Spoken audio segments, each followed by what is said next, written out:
देश की प्रतिष्ठित एग्ज़ाम CUET का रिजल्ट्स आ चुका है और NTA के वेबसाइट पर आपने अपना रिजल्ट्स चेक कर लिया होगा। नमस्कार, मैं सम्राट ढोके, कैरियर काउंसलर और मोटिवेशनल स्पीकर।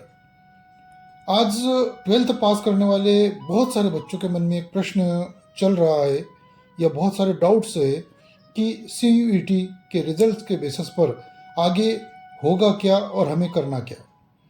कई सारे बच्चों को ये नहीं पता कि इस रिजल्ट्स के आने के बाद हमें करना क्या है, हमारा बड़े यूनिवर्सिटीज़ में या बड़े कॉलेजेस में एडमिशन कैसे होगा। तो आज की इस वीडियो में हम विस्तार पूर्वक चर्चा करेंगे कि आपको करना क्या क्या है। CUET रिजल्ट आने के बाद आपको उन सभी विश्वविद्यालयों की जो आधिकारिक वेबसाइट है उस पर जाकर काउंसलिंग के लिए रजिस्ट्रेशन करना होगा जिसमें आप अपना एडमिशन चाहते हैं। मेरी बात अच्छे से आप यहाँ याद रखें, आप जिस भी यूनिवर्सिटी में एडमिशन चाहते हैं उसका पर्टिकुलरली आपको गूगल पर जाकर आपको लॉगिन करना पड़ेगा और लॉगिन करके आपको अपना रजिस्ट्रेशन करके वहाँ काउंसलिंग के लिए आपको सम्मिलित होना पड़ेगा। वहाँ एडमिशन पूरी तरह से आपके स्कोर और यूनिवर्सिटी की मेरिट लिस्ट पर निर्भर करता है। केवल रजिस्ट्रेशन करने भर से ऐसा नहीं कि आपका एडमिशन हो जाएगा। ये डिपेंड करता है कि कितने लोग वहाँ पर किस कोर्स के लिए अप्लाई कर रहे हैं, उसकी एक मेरिट लिस्ट जारी होगी। उस मेरिट लिस्ट के बेसिस पर अगर आपका नाम मेरिट में आता है तो आपका सिलेक्शन हो जाएगा।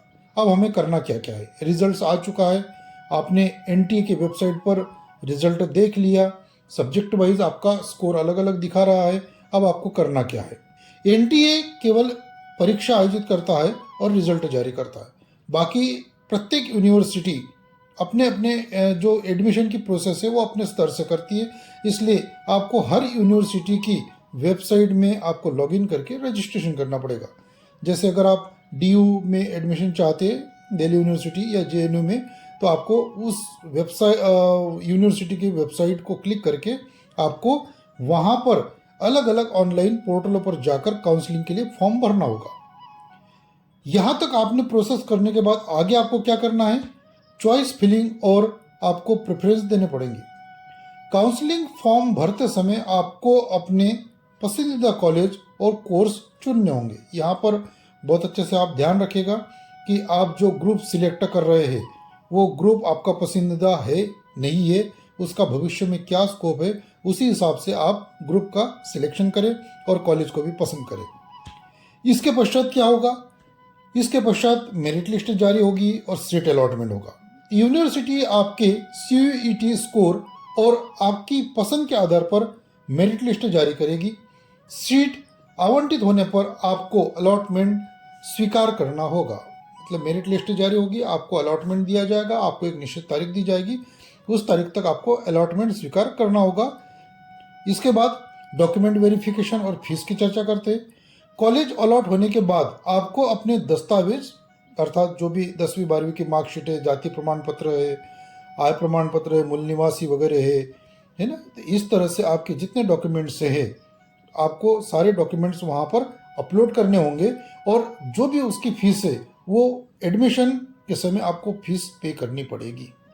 तो इस तरह से हमने यहाँ पर एक उसकी प्रोसेस देखी कि CUET के रिजल्ट आने के बाद आपको करना क्या है।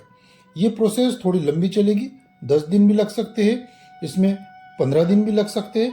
आपको रजिस्ट्रेशन करने के बाद मेरिट लिस्ट का इंतज़ार करना पड़ेगा और मेरिट लिस्ट के लिए बार बार आपको वेबसाइट पर जाकर उस यूनिवर्सिटी के जो लेटेस्ट अपडेट्स रहते हैं उस अपडेट्स को चेक करने पड़ेंगे, जिससे कि आपको पता चल जाए कि यूनिवर्सिटी ने मेरिट लिस्ट जारी की है और अगर जारी की है तो आपका नाम उसमें है या नहीं है। अगर किसी यूनिवर्सिटी की मेरिट लिस्ट में आपका नाम नहीं आता है तो आप दूसरी यूनिवर्सिटी देख सकते हैं। इस तरह से आप CUET के रिजल्ट्स के माध्यम से आप अपने पसंदीदा कॉलेज और पसंदीदा कोर्स में एडमिशन ले सकते हैं। वीडियो अच्छा लगे तो इसे लाइक और शेयर ज़रूर करें तथा चैनल को सब्सक्राइब करें। मुझे इजाज़त दीजिए। धन्यवाद।